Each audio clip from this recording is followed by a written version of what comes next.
Goichi Suda, aka Suda51, has really made a name for himself in the past 10 years when it comes to game development, achieving prominence overseas in 2005 with his first major international release. In a little bit over a decade, he has been credited in creation of a plethora of games that are all distinct from each other in style, gameplay, and genre. I initially wanted to make this a full retrospective of his career and Grasshopper's entire library, but as I was writing this, I realized a few things. First of all, a full retrospect would be a boatload to take in. Grasshopper has been around for about 20 years at this point. Suda was part of the game industry long before that, and for a good amount of their games I either haven't gotten around to fully experiencing, or the language barrier makes me unable to fully grasp the idea of his earlier titles. I can see clear as day that there's a lot to analyze when it comes to games such as The Silver Case or Flower, Sun and Rain, games that I attained and began to enjoy, but I simply do not have the time right now to fully analyze these titles, and I don't think it would be fair to sweep these under the rug with quick recommendations for the video. Perhaps I'll make pieces covering particular games like these down the line, but for this series I think it'll be better to change the focus. What I aim to do now is cover Suda's somewhat mysterious upbringing, how it shaped his artistic vision, his quest to finding a Western audience, and Grasshopper manufacturers succeeding abroad but failing at home. While Suda's audience is familiar with his library of games that have been published outside of Japan, not many have taken the time to look at the deeper elements of the stories, their philosophies, and underlying themes. The first main focus will be killer7, but in order to begin understanding what shaped the game, we need to start with the man behind it. Those who are familiar with Suda and his company know him as this eccentric, charismatic auteur whose style bleeds into everything around him. But he couldn't have always been this cool, right? So when did it start? Goichi Suda was a young nerd in Nagano, Japan who liked hanging out at arcades. He traveled around Tokyo to look for his calling, but had to settle being an undertaker to make ends meet in his mid-20s. This lowly gravedigger eventually found a possible opening in human entertainment. The company was best known for the first two Clock Tower games, as well as the Fire Pro Wrestling series. After applying, they hired him as a scenario writer. Suda would leave Human Entertainment a few years later to start his own company, Grasshopper Manufacture. With Suda leading the helm, Grasshopper would go on to create universally praised games that are admired for their unique gameplay and heavily stylized atmosphere. As you will soon see, the majority of his company's games share themes that are very imperative to their style: individualism, society, and most importantly, death. It looms over the characters if it is not the absolute focus in the game. The people under this company are influenced by Suda's vision, which formed from his grave-digging funeral prepping days. He witnessed how people dealt with death in various ways and gained many perspectives on what it means to all different walks of life. There's also the importance of individualism and how that one single person can affect the society around them, which also stems from his upbringing. それって僕自身が東京出てきて社会の仕組みの中に自分が入り込めない。だけど自分の居場所を探す行為自体がどこかゲームの中のプレイヤーに近いような感覚もあって。Oh, and wrestling. He is obsessed with wrestling. The first time he was able to express his views on death, individualism, and society is when he was given a chance with his first major job in the gaming industry as scenario writer for Super Fire Pro Wrestling Special, and nobody could have expected what he had ready for them. Only released in Japan back at the end of 1994. Ultimately, because I'm a filthy gaijin, I can't navigate these menus at all. Just getting to a match was kind of a chore. Hey, some of these wrestlers look familiar.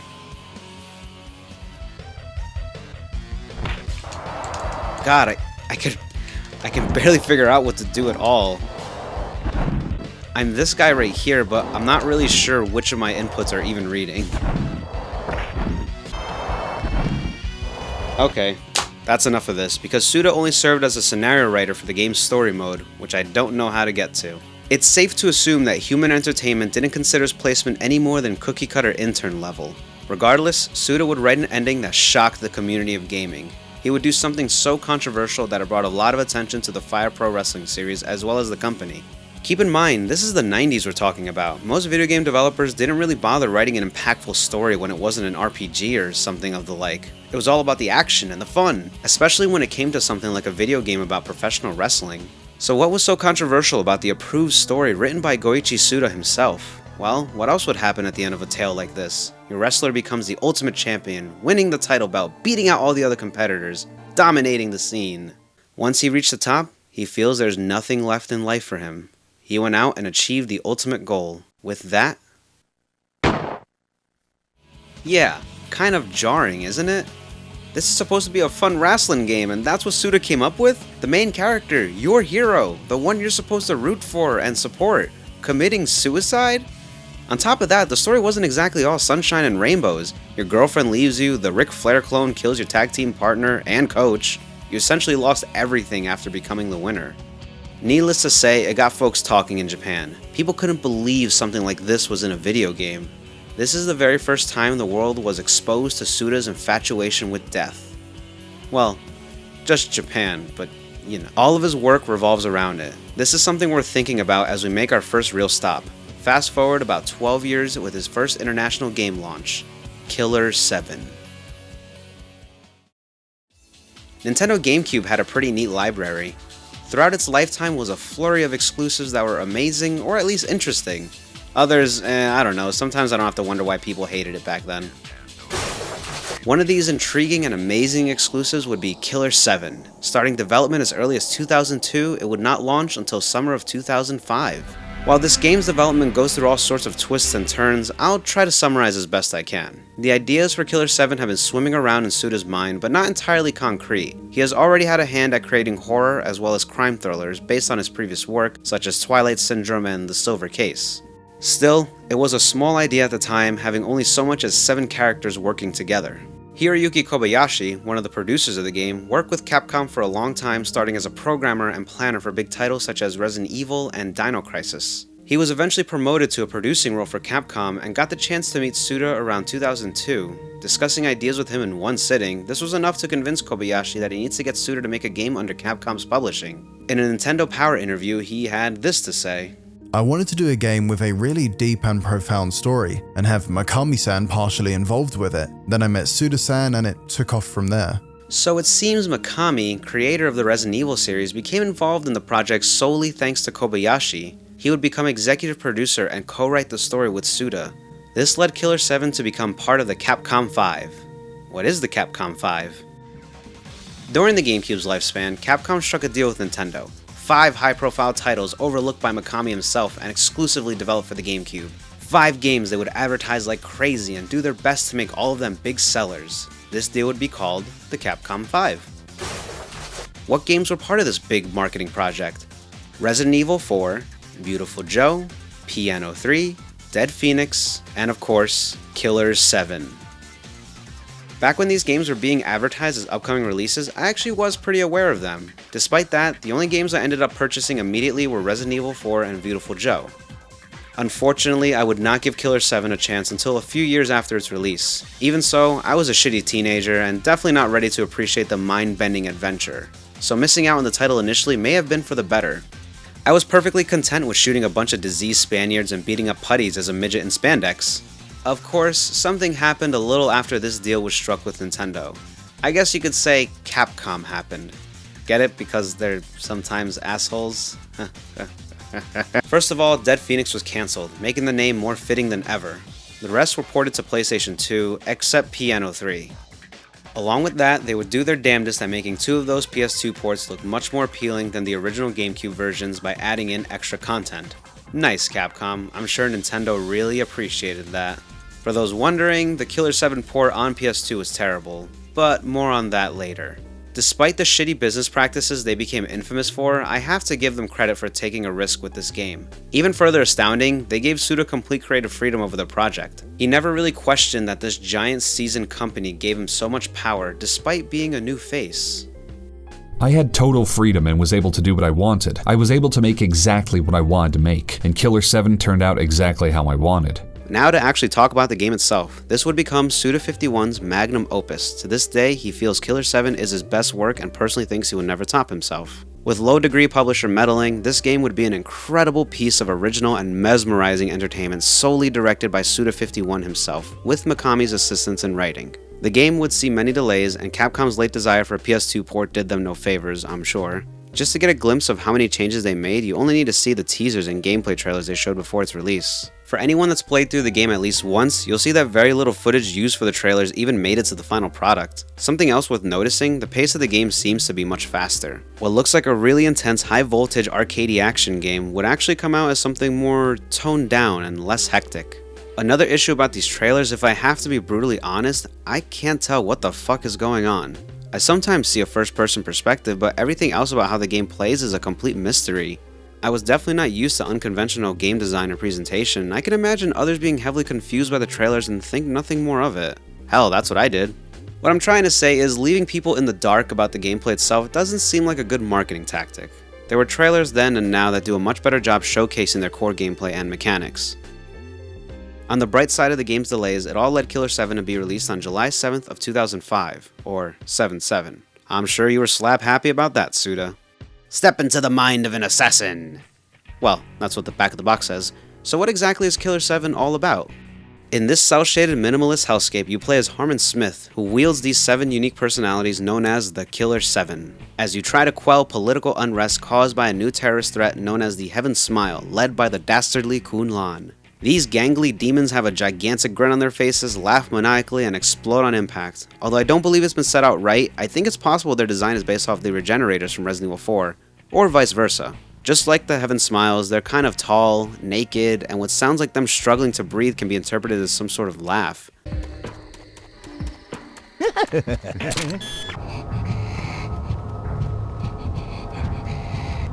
With Mikami's involvement in both games, I'm sure one of them inspiring the other isn't too far from the truth. So, how's the gameplay? I will say I haven't really played anything else like it. Even more than 10 years later, nothing comes close. You're on rails for the entire game, holding A to move forward, press B to turn around. Whenever you reach a fork in the path, you choose which direction to go. When Heaven Smiles are close, you'll hear laughter. That's when you hold R and go into first-person mode in order to seek and eliminate. There's a good variety of Heaven Smiles, not just the ones that walk up to you. You've got smiles that climb ceilings, tiny smiles that fly, gigantic smiles, smiles that shoot lasers from their eyes, weekend smiles, smiles that wear armor, and plenty more. All Heaven Smiles have some sort of weak point. When you land a shot on it, they automatically die and you absorb the maximum amount of blood from them. You use blood to heal yourself, clear obstacles, as well as using each character's unique abilities. There's also various puzzles in all of the stages. Most of them are pretty simple, but interesting nonetheless. It seems a lot of them have to do with Japanese culture, such as Hanafuda cards, horse races, and feng shui. Your main objective in most missions is to find the spirit bullets in order to reach the boss of the stage, although they look more like lobster claws. Most stages end with one, and each encounter is unique. There's no real way to prepare for any of them. So that's the gameplay, but how is the story? Who are the Killer7, and why do they have to fight the Heaven Smile? The game is set in a world where all countries are doing their best to make peace on Earth. Nuclear energy has been completely banned, and all intercontinental missiles were eliminated. Yeah, things were looking pretty great for everybody. But then, the United Nations were attacked! An act of terrorism was performed during the signing of the UN World Security Treaty. The act of terrorism was performed by an evil and mysterious group known as the Heaven Smile. The government now has no choice but to hire the only ones capable of defeating this group of terrorists, a special team of assassins known as Killer7. Their only hope rested with them. I'm not going to get too deep into the story past that, because it is honestly so big that you'll get lost in it as early as the first stage. It's one of the most intricate tales I've ever experienced in a game. It's full of symbolism in every little thing, filled with tiny but significant occurrences you most likely won't notice at first. And there's so many angles to this crazy tale of assassins and demons and the government. It explores levels of politics, society, religion, the cosmos, and the spiritual world. It was so much to take in, and I'm sure I'm not the only person that was heavily confused when the game was over. The story is so convoluted and all over the place, but that's part of this adventure. It challenges you to absorb every little detail, all the dialogue, all the events, all of its nearly missable symbolism. I mean, the loading screens. The goddamn loading screens have significance. If that doesn't emphasize how ridiculously intricate this heavily detailed story is, I don't know what will. It also takes on particular themes that are so harrowing and dark, things I've never witnessed in a video game before this. Do I look like a guy who wants to play doubles?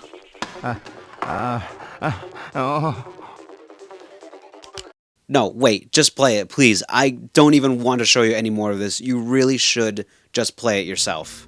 It takes multiple replays to even begin understanding the story, and even then it would be best to have people with you to discuss it and read super goddamn long analysis pages online about it, just to help you get an idea. And don't you dare think Hand of Killer7, a book published to help people understand the story, will help you. It's full of useless lore, contradicting information, and some good art. Holy shit, it's too much to take in. I love it. Even attempting to summarize the story would simply not do it justice. Anyone watching this, just play the game yourself. I'm doing my best here not to spoil anything in particular, and if you ask me, I can't even spoil anything unless I was to outright explain the scenes and what is going on in them. You know, come to think of it, I'm surprised this game was even allowed to have an overseas release. While the main story focuses on Western conflicts, the world and many elements are taken straight out of Japanese culture that most players at the time probably didn't understand. And put the bizarre gameplay on top of that, any outside perspective would think this game would never reach North America. Maybe Europe.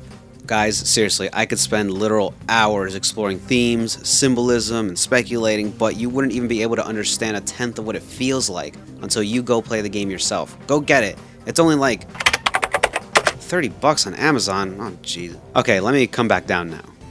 So, what is there to do after the main campaign? Well, besides deciphering the gargantuan story, you unlock the sequel after finishing Deadly Mode. Nah, not really, but it is called Killer 8. The differences in Killer 8 is that you can play as a new personality that is actually Harmon at a young age, armed with a Tommy gun. Along with that, all the other personalities have just about no defense and can die easily from most enemies. Completing this mode unlocks another mode. This one is known as Hopper 7. There's really not much to this since you can only play the first stage in this mode. All the Heaven Smiles look like people wearing sleeping bags. Also, shooting them anywhere causes them to die immediately as if their entire body is their weak point. It's also worth noting Killer 7 was the beginning of an initiative Suda decided to take with his company. While this title, and more so his previous work, was filled with influence by Japanese cultures since, you know, it's by a Japanese developer, Killer 7 is where Suda started leaning more towards Western influence.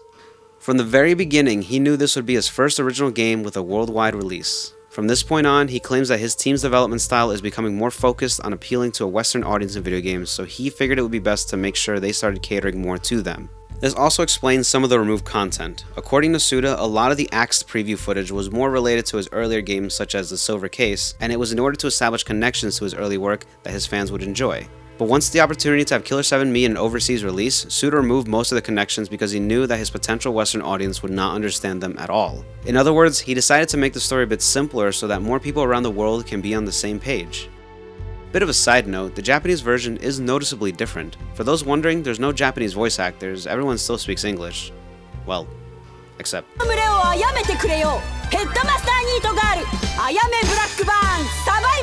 The gameplay is overall much easier. Every character starts out with the weak point lock-on ability, something only certain characters in the US version would gain if you level them up enough. They also let you hold what seems like endless blood vials, whereas the US version's normal difficulty limited you to 20. As for the in-game dialogue exchanges between the likes of Iwazaru and the many ghosts, players might have noticed their dialogue is all jumbled up in the US version, but you can sometimes make out distinct speech and even certain words. They actually spoke in automated text-to-speak English in the Japanese version. It's heavily filtered and hard to understand, although it's worth noting if it stayed exactly like this for the US version, reading their text would be a lot more irritating for some players, if not all.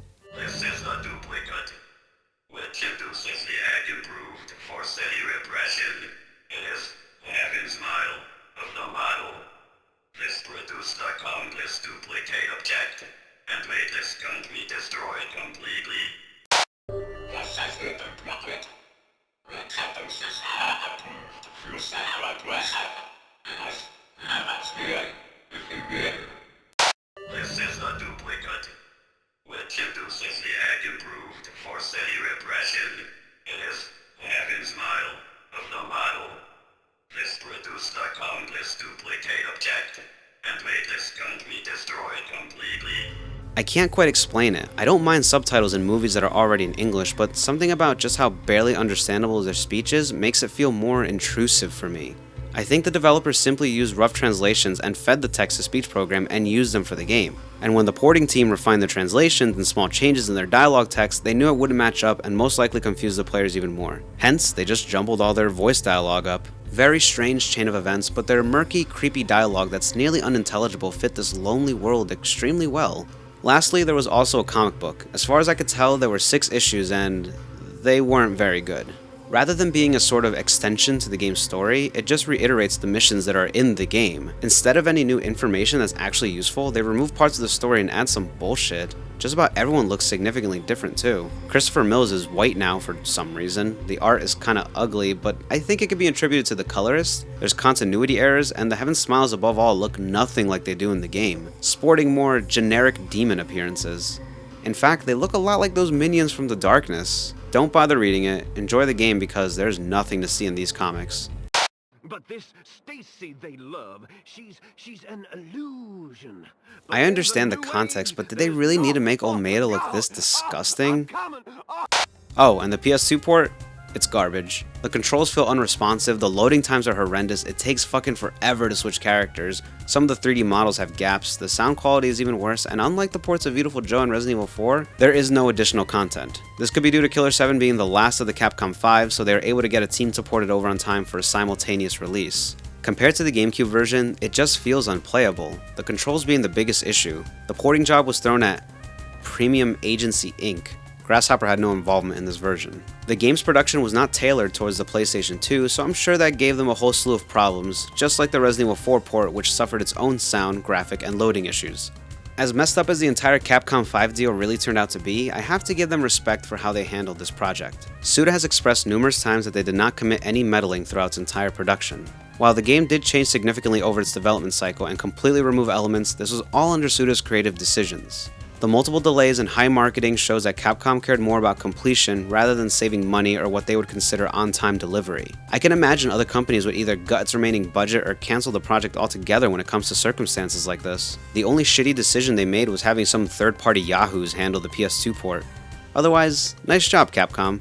This gave Suda carte blanche to perfectly realize the game that he envisioned. The most tangible results of Capcom's director-friendly practices can be seen in Suda's borderline questionable creative choices. While Killer7 certainly controls how it needs to from beginning to end, I think it's safe to say the gameplay wasn't exactly given top priority. While I praise its simplicity, I can understand when others say it doesn't handle fluidly, nor do the core mechanics seem very interesting. This is because Suda is much more interested in the game's presentation and story when it comes to his work. He is more interested in making games that cannot be easily categorized and feel like unique experiences, and thinks putting extra emphasis on everything else is the key to do it these days. He sacrificed familiarity for presentation. I understood that Killer7 would be released as something different than anything players had experienced in the past, so I wanted to make it so that people who have never played games would be attracted to it, as well as people in the US and Europe who were not familiar with standard operationality, so at the time of release, I received a lot of comments about the unfamiliar controls. This was born from Suda's complete artistic freedom, and it was the first time he was able to truly exhibit his individuality as a creator. Suda's philosophy and style comes from the story and atmosphere. He always makes sure the character is an individual who is a product of their society. He also wants to place extra emphasis on that society so that players can see how it's affecting the main character, or possibly vice versa. On top of that, he is obsessed with death. Each of his work uses dialogue and atmosphere to explore what it represents in that particular universe. So, individualism, society, and death. These are the three things Suda focuses on for his company's titles. Regarding individualism, it's one of the most overused tropes in video games. It's the idea of the messiah complex, having the protagonist be the chosen one, or the only hero that can save the day. While this complex is somewhat present in Killer7, more relation to Christianity, Suda likes to focus on people that were not destined for anything, thus rejecting the more typical messiah complex. With Killer7, a game that dates back to 2005, it feels like he predicted the impending homogenization of video game protagonists. It's almost as if he and his team went out of the way to create non-conforming characters. What would become a world of balding, brooding, ballistic, weapon-wielding men, just about every single protagonist they come up with stands out tremendously. It's certainly something Japanese developers care for more than Western devs, but as you'll see in this video series, they get a run for their money once Grasshopper gets to cranking out titles. Although it's also important to note that the protagonist usually bears an aspect in which they are either ultimately insignificant, or they eventually show a very human side that makes you empathize with them. Suda's characters tend to be a rejection of the messiah complex, in which their existence ends up being completely pointless or totally civilian. This is an important trait, for it tells you that the person wasn't born to be this amazing hero or anything like that, it was just fate they were thrust into. And it's more than just the unwilling hero trope, it could have literally happened to anybody else in their worlds. In regards of this team known as the Killer7, they are an elite league of assassins and are supposedly the only means of taking down the Heaven Smiles. This ragtag team is the means to fully kill this terroristic threat. Despite their qualifications, very few of the others seem to be impressed by them or even care for their abilities. Sometimes they're considerably disrespected by others. On top of that, the Killer7 boil down to being insignificant themselves. The game has an epilogue that shows that their actions are for naught. The cycle of war and conflict they were assigned to stop will remain endless. Society was the main focus of the entire story. You initially see how much terror the Heaven Smiles were causing to people right in front of you. You also get a glimpse of how people in that society with more power above others propagated this threat in the first place. Sometimes even seeing Kun Lan himself be a direct influence, as well as parts of the world that already had its quirks and how the Smiles affected them even further. This was more than you running around with superpowers and saving random civilians getting no context of the situation within the area. You are part of that society, wrestling your way through its remains in order to attempt curing it of the disease known as Heaven's Smile. Then there's death. Not only is there the killer7's method of avoiding their deaths through Garcian's psychic powers, there's also the spirits of the dead haunting you from beginning to end. While the majority of your bullet fodder is the Heaven's Smile, the most significant moments are killing regular human enemies, or ones that are infected by the smiles. Not only that, but the characters you either see die in front of you or take down yourself would later come to haunt you and taunt you as if they know of the inevitable end, or simply embrace what remains of the future without them. I was astonished by killer7. The gameplay was nothing I've experienced before, and the story only got more interesting as I progressed. The characters felt so distinct from one another that it felt like I was playing different games with each of them. The on-rail mechanic made it so you didn't get too lost while figuring out puzzles and obstacles. The fixed cameras also gave it a more cinematic feel, making the atmosphere stand out even more. The enemies are as distressing as they are intriguing. Their big gangly appearances are so strange and their maniacal laughter is discomforting. I could not believe how well the voice actor did with the Heaven's Smile. I think it was Joe Lala? If so, props to him. Oh, and R.I.P.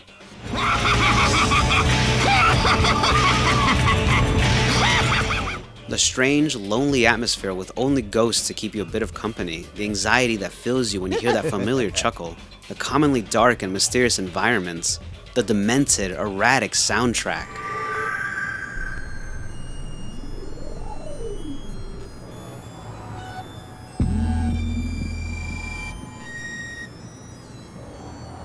A lot of this game can be considerably frightening. In some ways, killer7 is partially a horror game. Obviously not a traditional one, but these elements put into this strange offbeat action game definitely give off horror vibes.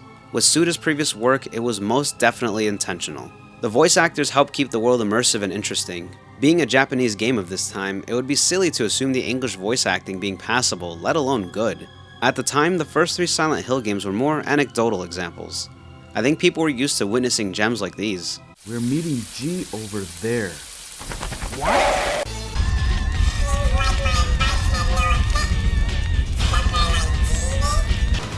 Amy! Harry! Thank God you arrived.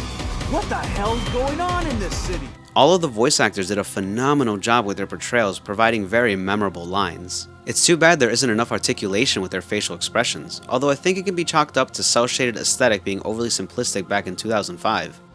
As if the spirit of Jack the Ripper had taken over his body, he stabbed and stabbed until you couldn't tell who she was. You know what I think? An angel whispered into his ear. The angel gave him the extra courage he needed to give her the divine retribution she deserved. Sure she wasn't the Hell's Angel? I'm pretty sure she only had good intentions.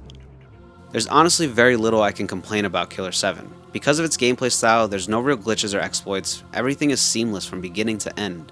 One issue I have with the game is the quality of the voices. It's just a tad rough, even for 2005. This could have been due to disk space. I mean, the game is already on 2 discs like the Resident Evil 1 remake, so maybe they were doing their best keeping it that many. Even so, it rarely hindered my experience. The United States. Oh wait, can you speak up? Got nothing better. Speak up or turn the fire down. I can't fucking hear you! While designed as a deconstruction of core gameplay, it manages to feel just right and rarely confuses the player once you grow accustomed to it, all while keeping its own unique pace. People say there isn't much content past the main campaign itself. I can understand where they're coming from, but I for one don't see it as much of an issue. Firstly, the campaign is long, especially on a first run. Second, while they do not provide a whole lot of extra goodies when you complete the game, you can say the story itself is the extra content. Just like how there's no way you can play the game as young Harmon from the get-go, there is no way you can completely understand the story on your own when you finish it. You need to play it again and again and again. You need to research and maybe ask others questions. Why the hell is Susie just ahead? What do the rings represent? What are Kunlan and Harmon supposed to be exactly? What do the odd engravings represent? Okay, I'll give you this one. Nothing. Suda said so.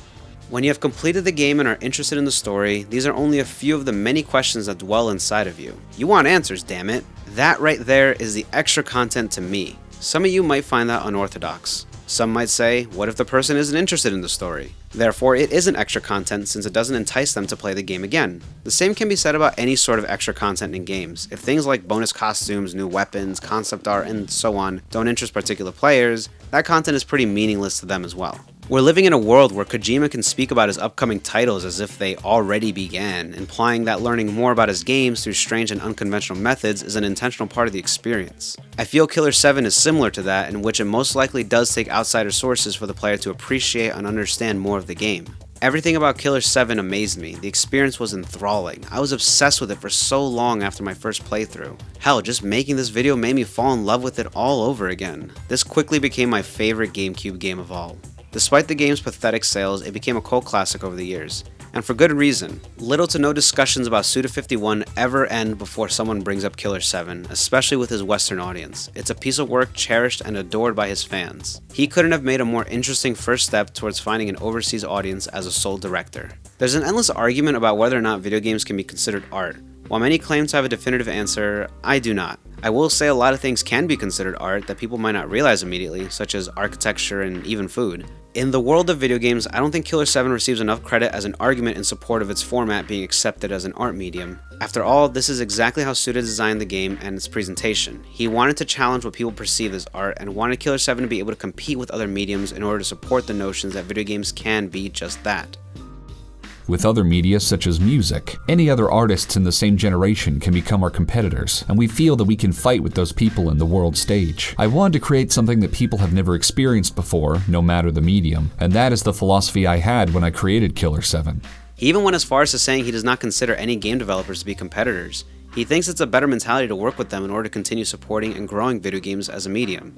Games have such a short history, and I feel that other game makers are my comrades, that we're together, trying to make history. Whether or not you support the idea of video games being an art medium, I think everyone who's an avid fan of video games should do themselves a favor and experience this horror-esque crime thriller that will do its best at leaving a unique impression on you as a standalone experience. Come to think of it, isn't that one of the things art is supposed to do? So, if you get a chance, check out Killer7 on GameCube. However you can. Now we know of Suda's origins. We've seen what happens when he has complete control over a project. In the next video, we will take a look at the game that really put him on the map. No More Heroes. Just wanted to give a quick shout out to Chaseface and the Friendly Broski for providing their velvety voices to this video. Check out their channels. They make things. We bring forth a relaxation. We bring forth a relaxation. Bring forth a relaxation. We bring forth a relaxation.